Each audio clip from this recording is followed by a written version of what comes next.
Hi, folks. Welcome to the Color Space Cadets 24.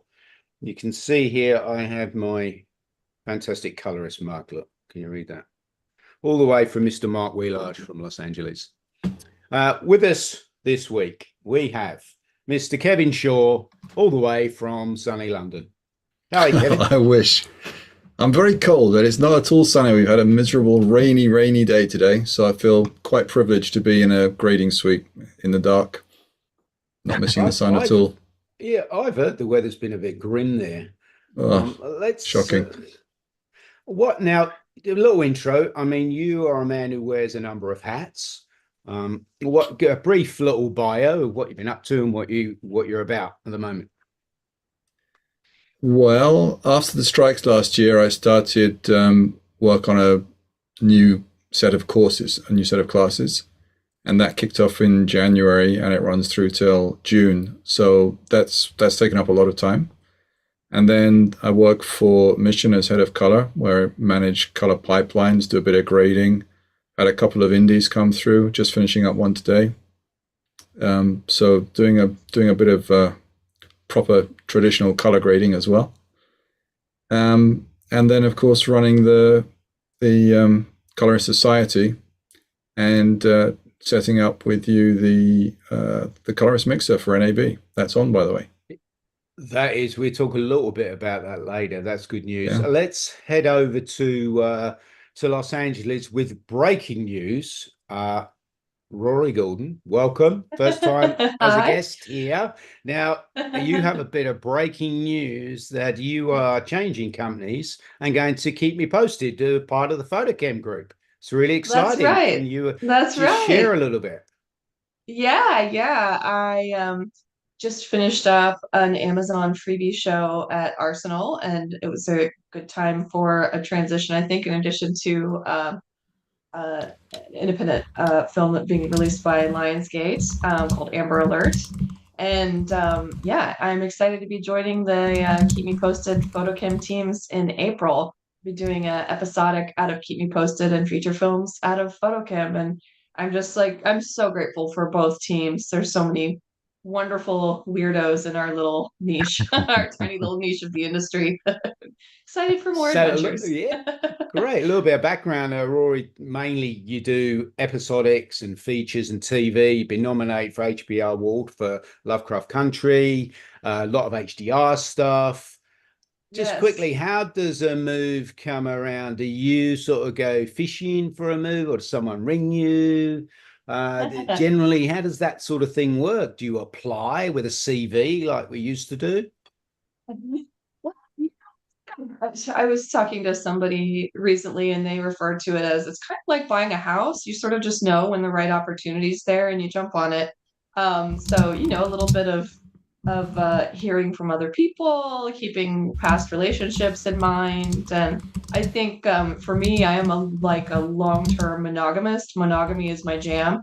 So I've been at Arsenal for 9 years, and I tend to be really motivated by like long-term partnerships. So in the case of Keep Me Posted, I have, Karen Graziani and I have been I think on each other's radar for a long time, and there was an opportunity and the timing was just right. So that's kind of how it works for me. I suppose it's not so much I haven't had a reel in a long time, for example, but I do, have favorite episodes that I've done, for example, and especially now that it's funny because like I've had some HDR work that at the time was archival only, but now, for example, Lovecraft Country, that one is available in HDR as well. So now I can refer people to specific episodes, and that's how I like to do it because, like I say, Excellent. I'm a turtle. Excellent. Long, slow relationships. That's my jam. Okay, and talking of absolutely sick show reels, Vincent Taylor, all the way Well, from LA. how's that related to me? Sorry. Yeah. How are you, buddy? I'm all right. I'm all right. It's nice to be here and yeah, definitely huge round of applause, Rory. That is fantastic news. It's really awesome. Thank you. Thank you so much, Vincent. So, Yeah, no, a bit of background. You're freelance. Just tell the folks a little bit about what your deal is. yeah, so I've been grading for a little while now, and I do. I've only kind of kicked off into the freelance world like in about June last year. So I haven't freelanced for over a decade, and then it was back in Australia. I'm based in LA now, and so kind of dusting off the freelance skills or lack thereof, and that was all kind of motivated by the strikes, to be honest. So I was staff, and then it all kind of fell over because of the actors and writers strikes last year. But it's been kind of cool. I've quite enjoyed getting back into the freelance life. It's been pretty interesting. Although I don't like having to chase people for money. That sucks. No, yeah. You do have a different email address for that, do you? Yeah, yeah, You just have I secretary at or accounts yeah, at Vincent Taylor. That yeah. helps. It's a much more evil name than that. But yeah, it's because I Have need you to been, scare people. yeah, have you been chasing money today? Is that why you dressed up like that? Yeah, yeah. The baseball bat's down underneath the desk, though. I thought that's not appropriate. But sometimes you gotta dress proper. Well, thank you. Thanks for doing it. You dressed up for us. I mean, I obviously I not did. dressed up.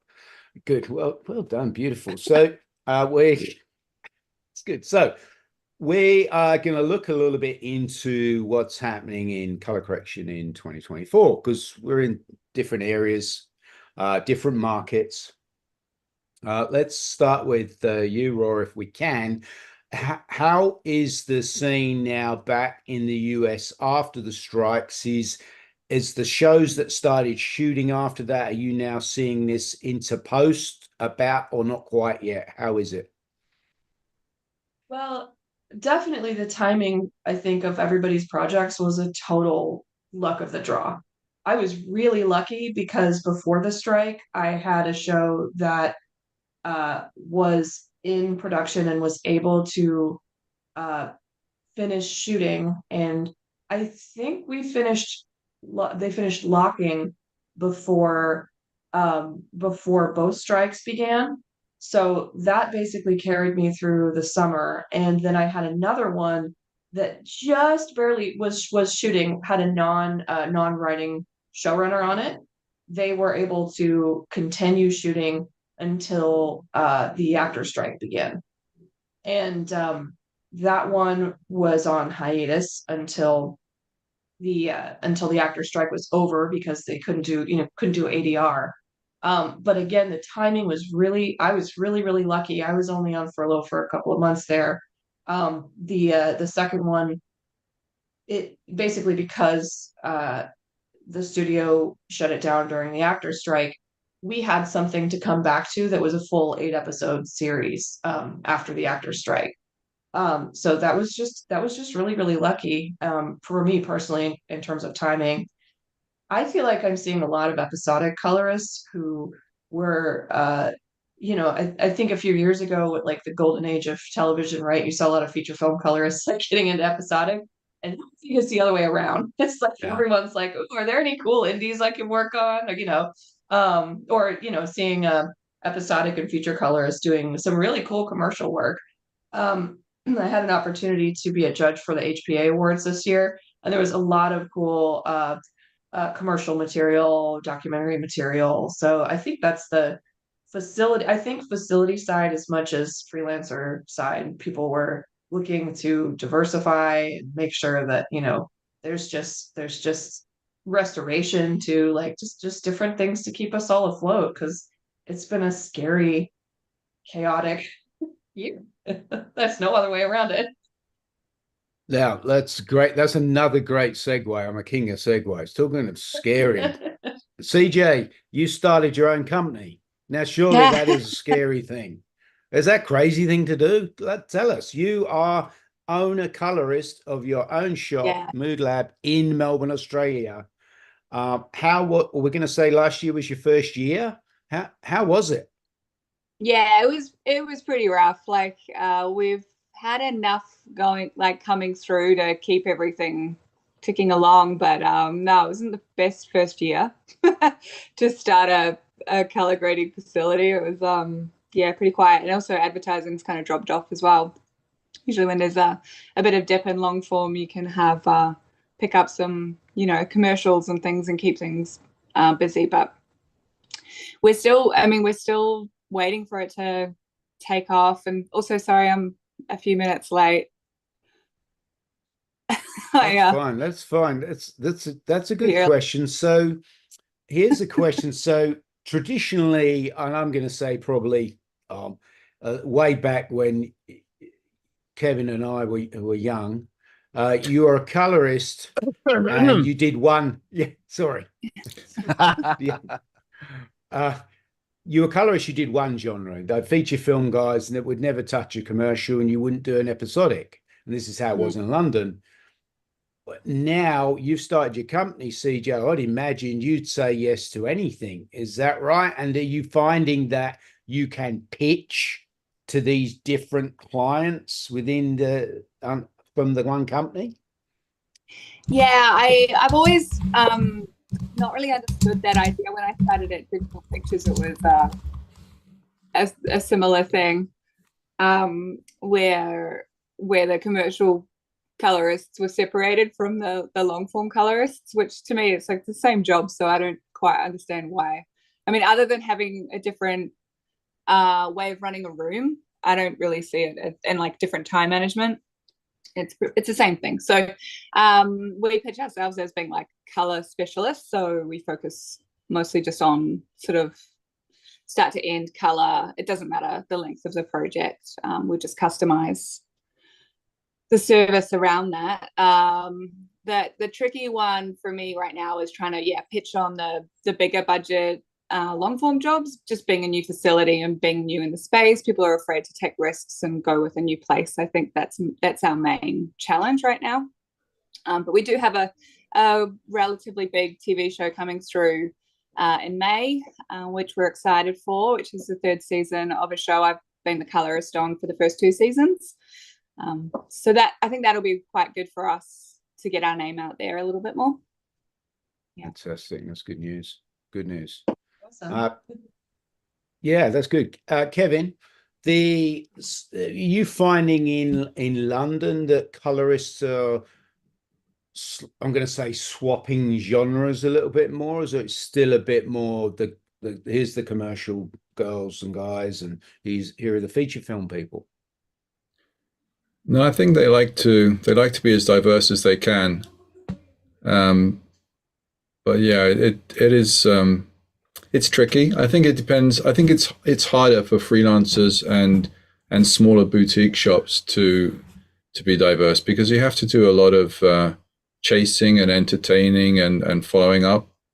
So it's kind of, as a freelancer, I find that when you're busy, you don't have time to do all that. So then you get a quiet spot and then you do all the chasing up and following up, and then you get busy again and it all drops down. Unless you have staff to do that, but I've never kind of grown that far. No, I agree with that. It's a balance. Vincent, now as a freelancer, how many different color tools are you putting your name to? Obviously, the more you can run, the better. What's your tool of choice, and does it matter? I mean, I've always been, and don't make jokes about me being simple, but I mean, I've always been a pretty simple in the way that I approach color. I'm always using broad brush strokes and, to kind of get things done. So I don't really default to a tool of choice in that regard. Which is a pretty boring answer, but it's true. I just don't.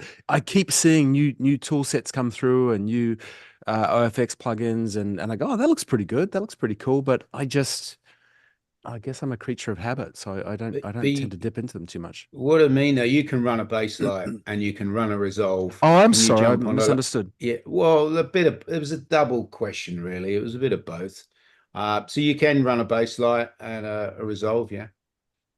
I can, although it's now been about 6 months since I've touched a baseline, and I was chatting to someone last week, the week before, and they went, "Great, can you come and do some holiday fill work?" I went, "Yeah, no problem." And I'm going, "Okay, I can do it. I can change gears," which of course you can, but it would just take a couple of hours to kind of get back into that headspace, I think. Yeah. And Yeah, Kaylee's got one here in Brisbane. I'm going to drop in next yeah, week and have a go on it. But like, I mean, 6 months. I've probably not been on one for 5 years. Seriously. yeah, And it's an yeah, interesting one because, like, as a freelancer, if you've not run the box pretty full time, and then you've got to go into a place and go, right, here I am. I'm the hero freelance. I'm going to run this session. Man, that's yeah. tricky, isn't it? Well, you know, that's a full circle almost to what I was saying before. That thing about you know, I approach things reasonably simply, and perhaps that's out of necessity, you know, because if I come into a situation, I can't get too complex with tools that I haven't been using a lot lately, you know. Whereas I think if you get really comfortable with a tool set, you tend to dig under the hood a lot more, you know. Yeah, yeah. I will say Rory, Peter what? Postma. Yeah, Oh, sorry. I will yeah. say Go for it. Peter Go. Postma in Hollywood. They're so generous. I'm a Resolve colorist at the moment, but I love Baselight as well, and they're always so generous about anytime you want to go brush up skills. Their doors are open. And oops, sorry, I have a cat that's getting in my lap here. But Yeah. yeah, they've always been so generous about anytime you have questions about the product or you want to try, the version 6. This is just great. I've had a lot of fun demoing just for the sake of demoing over there. Yeah, we going to be running Baselight training through iColorist. They wanted to hold off till version 6 came out, and they've got training curriculum. And I think we all agree, and they agree as well as a company, they just need more colorists. And people are really keen to learn, but obviously it's got to be done in the right way. And we've always done that the right way, and trying to do mainly, if we can do classroom training, we can. But if we can do online training, and it's really great that sort of Filmlight are recognizing that, and we can Yeah. now start to offer that, throw their hat in the ring with our other training offerings, which is pretty exciting. It's going to be good. It's a great box. It's such a, needless to Yes. say, I mean, it's such an incredible tool. Baselight is fantastic, and it's that cliche that, well, not a cliche, but the thing you hear all the time. Of course, it's not the machine; it's the colorist, which is true. And both machines are amazing. But it's interesting because they've gone off in different directions a little bit, and now Baselight's brought in so many interesting new tool sets. Yeah, I did see I saw a demo. I was in New York, and of 6, and some of the cool stuff they've got going on there. It's good times, exciting times. It is. I want to move on to sort of to marketing yourselves. Now, CJ, you produced this fantastic promo movie last year. If anyone hasn't seen it, I have to put a link to it in the chat, please. Which was a way of explaining color correction and what you do there at Mood Lab.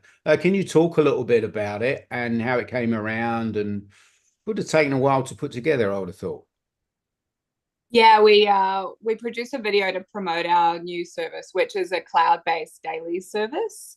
Is my video working? I don't know. Yeah, yeah. Oh, it is. Okay, cool. Yeah.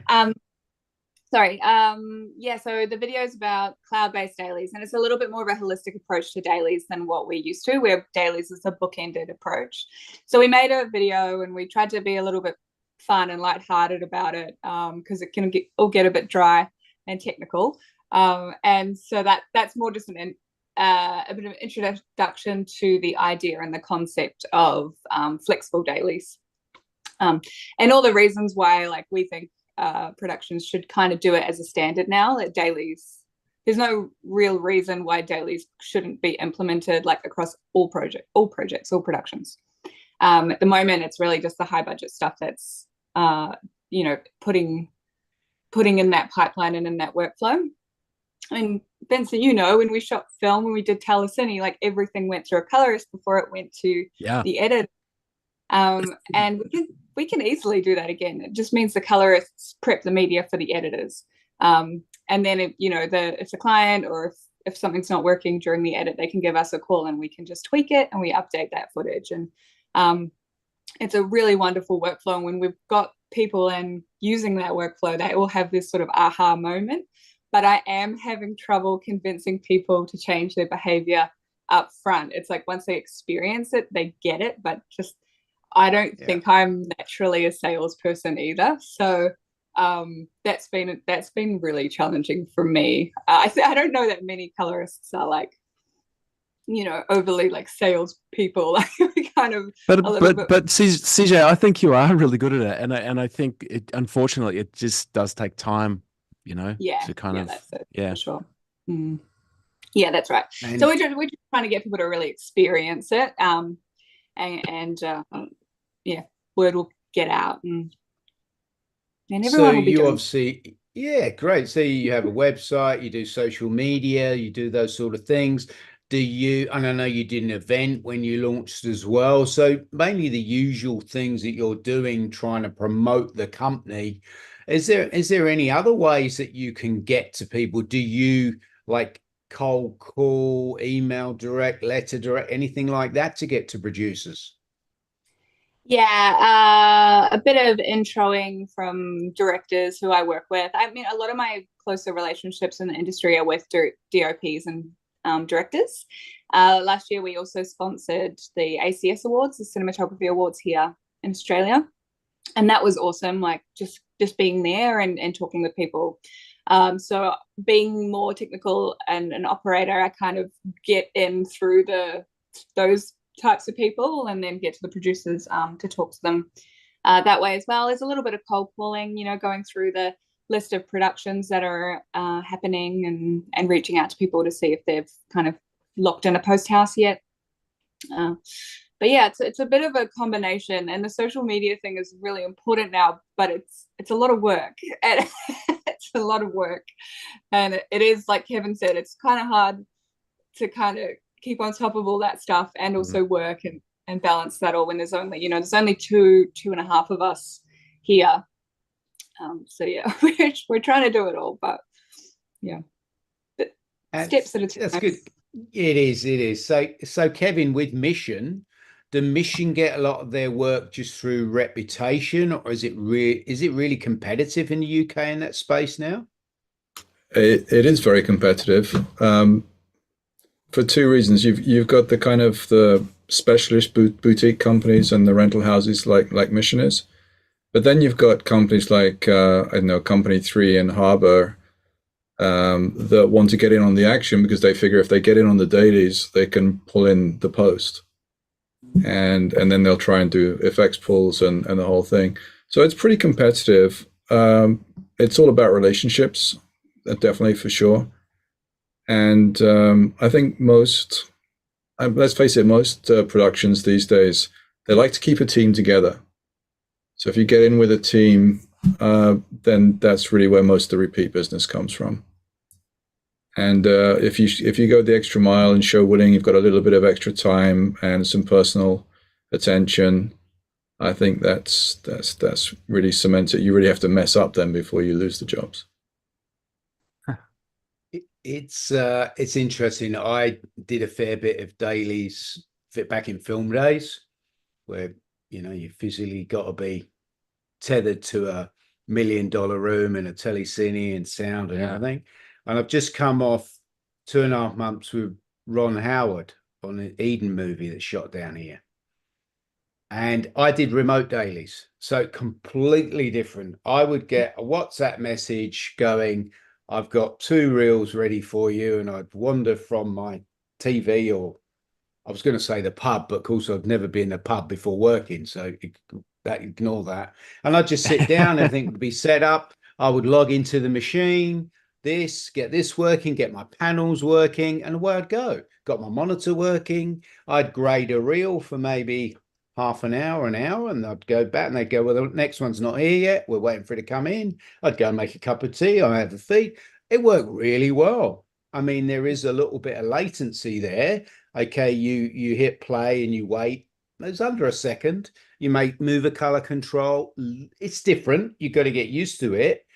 But I think going forward, we're trying to have somebody on set or on a truck all the time is so much more money just to accommodate that person, feed that person. And especially as I was prepared to drop and pick up and I wasn't billing the whole time, it worked well. And that was through the Rebel fleet. Rebel fleet here in Australia and New Zealand, and they did a fantastic, really job. They are a real slick outfit, high end sort of dailies. So it was good fun. I enjoyed it.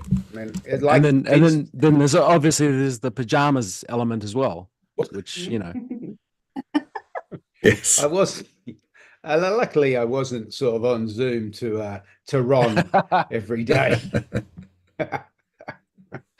Oh, so it was fun. It was fun. So you know, it's another aspect, I suppose, of coloring.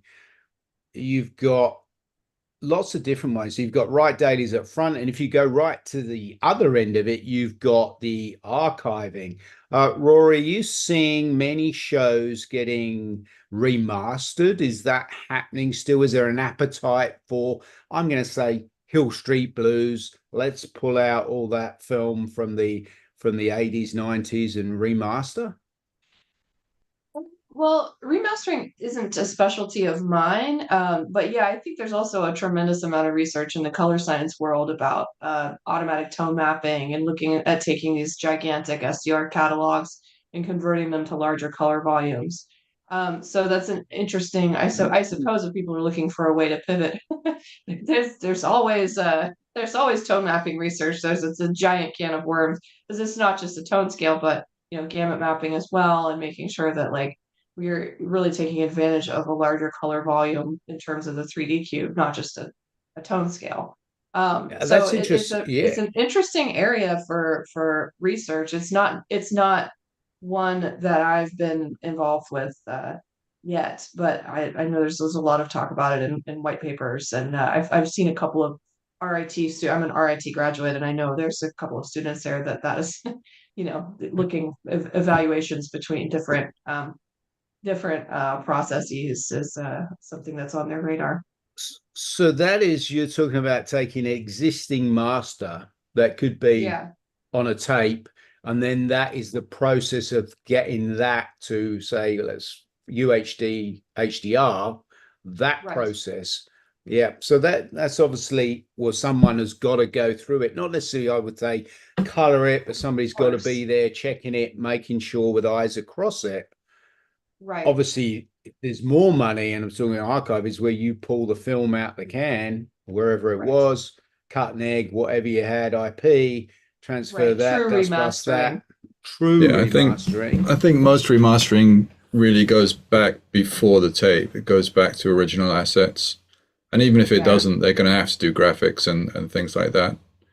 Well, a buddy of mine was involved with the Sex and the City remastering, and he was telling me about how they had to, because everything was shot for 4:3, and so they had to paint bits of set in some situations for they'd rescan everything, and then the select number of shots that would be sent off so they could extend sets. Beauty fixes like that too. Yeah, things that you really couldn't see. And my former coworker Tahira Foy at Arsenal also did quite a bit of work on the Sex and the City remaster, and I know that the difference between I kind of take for granted now the change between SD and HD, but especially SD to UHD. That's a big difference. So beauty fixes, modesty covers that have to be blurred too. That's some great work being done there.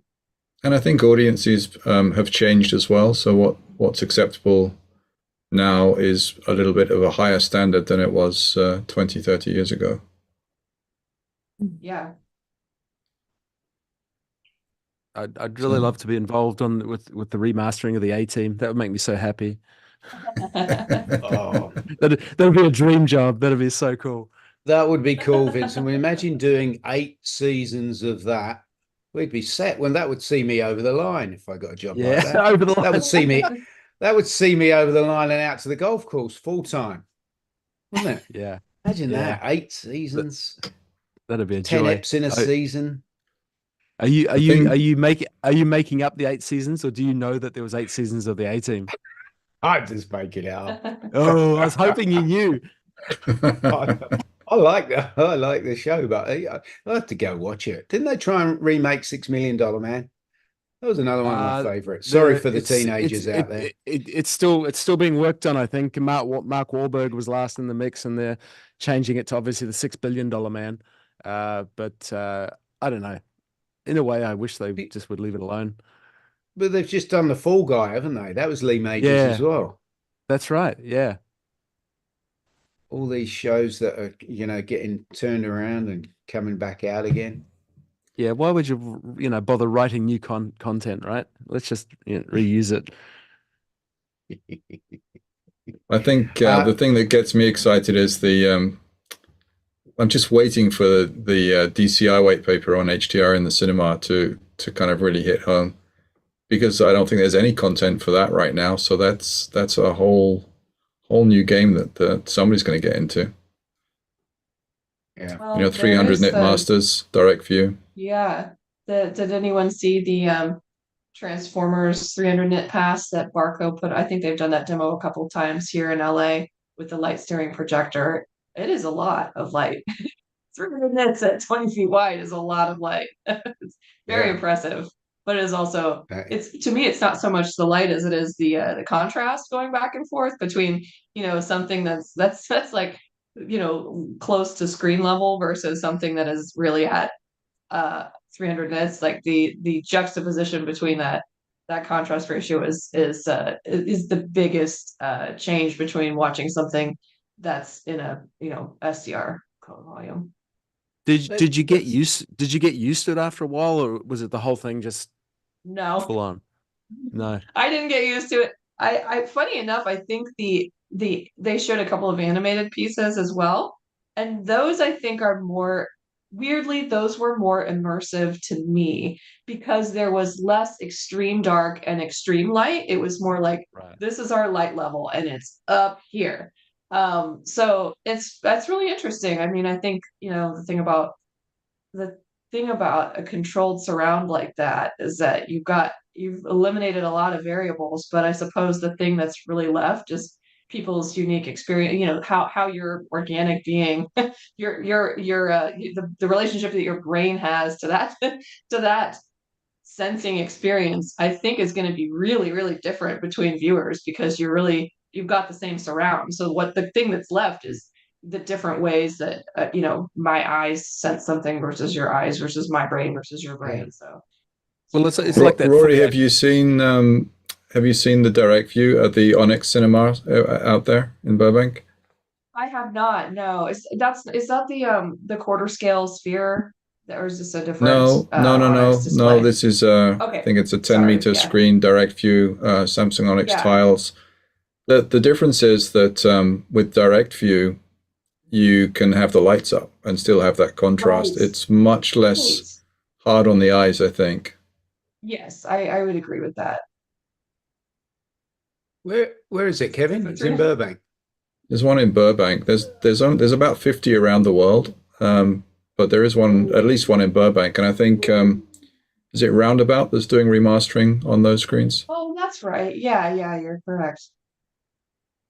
Yeah, they were doing some great work. I can't wait for that to actually get released. Yeah. I'd like to talk about advertising, commercials. CJ, you Mood Lab throw your hat obviously into all sorts of genres. Now, you said you found that advertising is down. Is that a general thing? You think it's coming back, or what trends are you seeing there in ads? It feels like it's been a little up and down. Well, like it's been down, but like a little bit up and then down again, and then a little bit up and then down. It's kind of generally pretty low for most people, I would say. Particularly at the kind of the top end of advertising, and there's a lot of content being made, but not stuff with budgets. It kind of feels like that industry wide. We had a catch up a couple of weeks ago with a bunch of post people here in Melbourne, and we're all sort of feeling the same thing. It's taken longer. Normally January is quiet, but February was quiet as well. And things are starting to pick up a little bit, but it's not what it was. We're kind of we're hearing a little bit of a bit more pitches happening and stuff, and things kind of starting to get underway. But of course, being post, we're always so much further down the chain. So we have to wait patiently. Now, we do hear that, okay, maybe there's less budget, but there's obviously a lot more masters to make with all these 9x16s and squares and this version and that version. Do you find that's a hard thing to bill for when you're custom? Well, and are you seeing a definite uptrend in the amount of just mastering that you're doing? Yeah, honestly, a lot of our clients kind of take the assets and do that in-house. Especially a lot of agencies have their own post teams now. Oh, so okay. Yeah. not even, I mean, honestly, I kind of don't want to be doing 20 outputs of a 30-second commercial. So I'm not sad to see that work go. But yeah, it can kind of be a bit endless, the amount of assets at the end of a project. This is an interesting question. I'll go to you, Vincent, on this one. So you've done a grade, maybe you've done a freelance ad, and at the end of it they ask for your project. Do you give them your project or not? It depends on the project and it depends on the client. Generally, and especially because I'm using certain plugins that they don't have and things like that, that it's not really going to work anyway. I've got a couple of LUTs that I've built myself that sometimes I'll use, and I don't want those really to leave the premises. But it does depend on the project. But I'm cautious about it because I feel a bit funny about it. I'm with you, Vincent, and you asked that, Warren, because I had someone ask me overnight. I kind of looked at my inbox and there's an email there. Can I have the project? And I'm thinking, what do I say? But it's the same as you. Like, I have plugins that they don't have. We use custom LUTs, like tracking. My biggest concern is that they extend shots or they apply grades and they don't, because it's still got your name on it. It's still got your name on there, and if they do something with it and they mess with it, it's like it's not. But sometimes you might establish a project having that, like if you say that we're going to have a shared project, then absolutely, like we can work on the cloud or something and share that project if it's kind of established. But if it's like, oh, we want to add some extra shots to our thing, can we have the project? It's like, well, we'll give us the shots, we'll extend them for you, There's quite a lot of comments on YouTube about that. Mark says a good point. You should always charge for your project. If somebody wants a project, that they really should ask for it up front, and you should put it in the budget. But I think it has a value. That I definitely agree with that. A lot of colorists are sort of siding with the project is my IP. I feel a bit different because my color correction work is mostly freelance. And to be honest, first of all, I generally ask for a DRA as a way of delivering me a project. I hate doing the conforming, and that generally takes up way too much time. And so I don't mind to give them the project back. And if I use, as you say, Vincent, LUTs and plugins that they don't have, honestly, I don't think they're intending to modify the project. It's mainly so that they can do the deliverables. And again, it's something I don't really care for. I don't mind them running out deliverables themselves on their own machine. And I'd like to get onto the next project and work that way. So it's a bit of a mixed bag, but you need to be upfront about it. I think that's the main thing. Yeah, I think that's right, because at the end of the day, they're not going to sit here and pay me to make all those versions. So I either take the job, I either take their 1 day grading or 5 hours grading or whatever it is and go, well, there you go, you can take this and finish with it. But I think it's on an individual basis. Absolutely. But I also think, CJ, it's something you probably want to get a price for, and how you cost for that, I don't know. That is a tricky one, charging for the project. But it's something you obviously have to think about going into 24, because we could get asked for this. It's obviously something that's not going to happen in your world, Rory, the where you're playing and where you're grading at those sort of levels, it wouldn't come in. I'm going to ask you though, how does trailers work for you? Do you work on the trailers and promos for your shows as well, or does someone else do that? And because sometimes they happen before the show's out, don't they? Or you finish grading. How does that work there in the States? It's been it's a little bit of both. A lot of times there is a trailer facility and they will either ask for the dailies, and if it's a show that we did dailies on, that's exciting.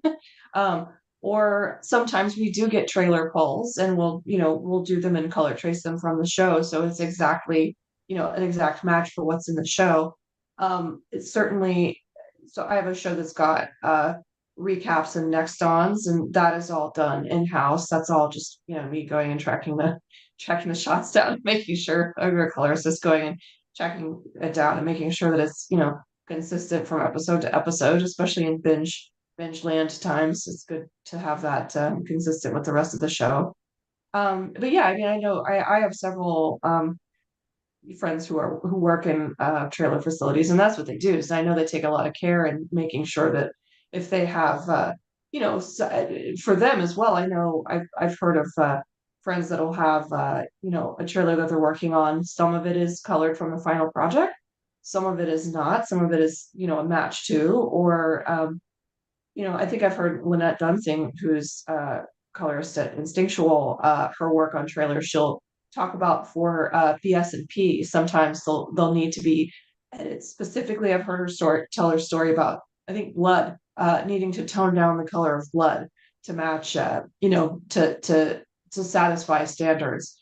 But there's a lot of, I think there's a lot of, it's a good point. There's kind of a lot of we're in and out of things. We're having to, work between things. And I'm always happy to be upfront about my color management with trailer facilities, because I think it's like it is in everybody's best interest if the material looks as good and as consistent as possible. And the same with main title sequences as well. I'm always happy to share information that makes that color easier to match. Oh, totally, because it reflects on you, doesn't it? Like the trailer out there, if someone goes, wow, that looks like a really cool show, then they're more likely to be tuning in. If they think your name's on it, even if you didn't anyway, aren't they? Because your name's with that show. And so I think the more we can do that, that's really going to help things. Yeah, just making everybody look good. Colorist Mixer coming up in Las Vegas. Vincent, you were there last year. CJ, you were there last year. I don't know if you ever get out to NAB. Rory, obviously, Kevin and myself were there. Who's going to be there this year? Not me. I don't think, yeah, No. I don't think I can do it as well. I'm not sure I can justify it this year. I'm on the fence. I might do an 11th hour change of mind, but at this stage, probably not. Yeah, it's a long way on the 16th, but that's it. It is a long way from Australia. Yes, it is a long way, I must admit. Yes, not looking forward to that. Anyway, Colorist Mixer. Next. Yes, well, I must admit, yeah, Amsterdam is a cool thing, and so the Mixer will be on the Sunday night in Las Vegas. Sunday, yeah.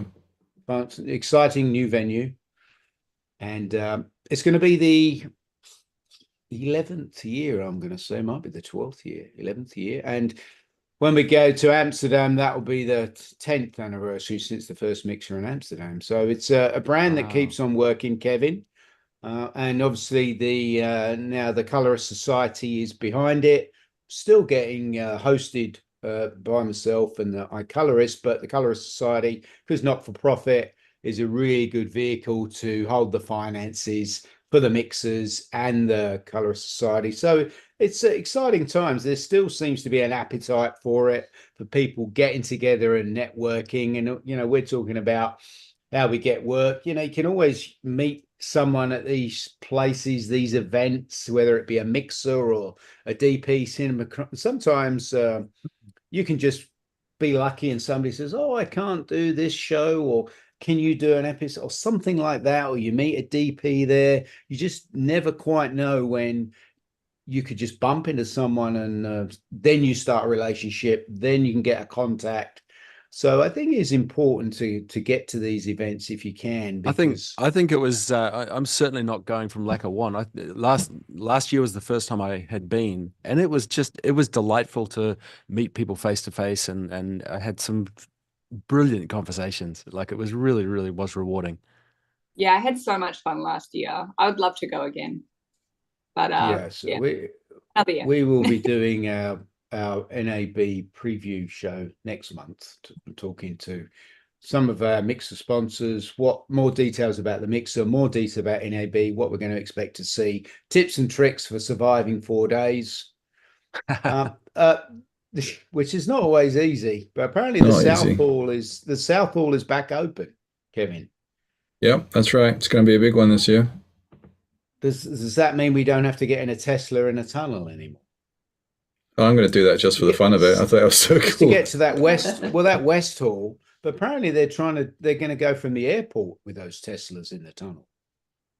That was the plan. Well, and also they were supposed to be without drivers. They were supposed to be robocars. Yeah, well, I can see that is going to. For those who don't know, they're tunneling now under Las Vegas. Yeah, I think you could go to 2 hotels. You can go interlink between two or 3 halls, and it's a really coloured tunnel with a Tesla, and you jump in it, and they shuttle you underground, which is pretty exciting. And it was free. It was great. It was good fun and very quick too. It was very much quicker than going above ground. Yeah, it was. Yeah, I enjoyed it. Anyway, so Colorist Mixers is Sunday night. Tickets are going on sale soon. It's all firming up to be good fun. Now, this has been great. I'm going to wrap this up, and I'm going to wrap this show up. And what I want from you guys, if somebody landed on Earth tomorrow from wherever, and they could only watch one show, one TV show, it could be past, present, and I know what you're going to say, Vincent. No, you don't. I love it when a plan comes together. I won't say A-Team, I promise. Okay, right. And then we're going to wrap it. So I'm going to say thanks very much, Vincent. No, I can't. I'm going to wait for yours. I'm going to go to Rory first. Well, I just recently binged Righteous Gemstones. And I will say the flashback episode in season 1, I think it's episode 6, is such a cool, it is such a cool turn from a comedy show to do something that's like heartfelt but not schmaltzy. And there's some really great de-aging, in addition to some great flashback looks, just juxtaposition between cleaner stuff and sort of softer, more, memory, that sort of sensory feel to that look. So that's it for me. Or watch Parish coming out March 31st on AMC. That's one that I did. Good plug. I'm gonna cheat by doing 2. Sorry. That's fine. CJ? I'm sorry, I've gone completely blank, and it's like I can't remember any shows all of a sudden. The A-Team. The A-Team. Yeah. $6 Million Man. Vincent. You go, Vincent. I'll think for a second more. The show that absolutely blew me away was an animation actually on Netflix called Blue-Eyed Samurai. Whether you're into manga or not, it's stunning. There was moments I was quite literally conscious of my jaw being open. Some of the compositions, the way they did use color, and it's really worth a watch. Excellent, good one, Kevin. I'm gonna say Sexy Beast, which was created by Ross Baker, and we gave a little presentation at the Dolby Cinema at the BSC show recently, and it's nice because it's an HDR show, and it's HDR right from conception. It's a gangster. You'll like it because of Lock, Stock, and Two Smoking Barrels if you go back to that. But it's real gangsters, and they're in the worst grimy, dull part of England, and then they all go off to Spain, and it has this kind of like really vibrant kickoff look to it. So I enjoyed that. And I think that's a good one to watch, and it's a good example of what I call showcase HDR. So nice. That sounds great. Well, I've missed this. This is a version of the movie, but a TV series based on the TV. Movie. Yeah, it's TV. Okay. All right. Cool. CJ, did you? I've got 2 that are coming to my head that I'm just going to say Beef, just because I friggin' love that show so much. And I'll plug one of mine. You should watch Deadlock. I think, Deadlock is a good watch. Is that Australian? It was produced here. It's on Amazon. So Nice. yeah, you guys will be able Excellent. to. Now I'm picking one not because I think it looks amazing, but I'm watching Slow Horses on Apple with it's just got, you know, these shows have just great cast, good talent, and it's a good watch. It's a really good fun watch, and I love looking at all the scenes around London. A lot of it's all location. It's grimy and it's good fun. Is it a period piece, or what is I don't know anything about it. No, it's up to No. date now. It's Yeah. it's starring what's his name? He was in the Batman movies, the cop, the boss man. Great actor. Oh, Gary Oldman. Yeah, Gary Oldman, Yeah. really good. And Oh, I have yeah, to it's check good, it out. really good. Yeah, check that out. It's on Apple. So that's it. Fantastic. Been great chatting. Thanks for sharing your views on how we can get ahead, really, because we're all from slightly different backgrounds, working in different worlds. Good luck, Rory, in the new position. Really, congrats Thank you on so that. much. And Yeah. thanks for Thank you. joining, Vince. Good luck with the freelancing world. I'll catch you when I'm in LA, and we'll find out, you know, the real nitty gritty of what's happening there. CJ, and I've got to get to Melbourne. See you. Yep. And Kevin, Check I'll out. see you in Vegas. Indeed. Looking forward to it. Thanks for joining, Thanks, everybody. everyone. Appreciate it. Thanks, Gigi. Thanks, Thanks, all. Gigi, in the back end. And thanks you guys for watching. Cheers, guys.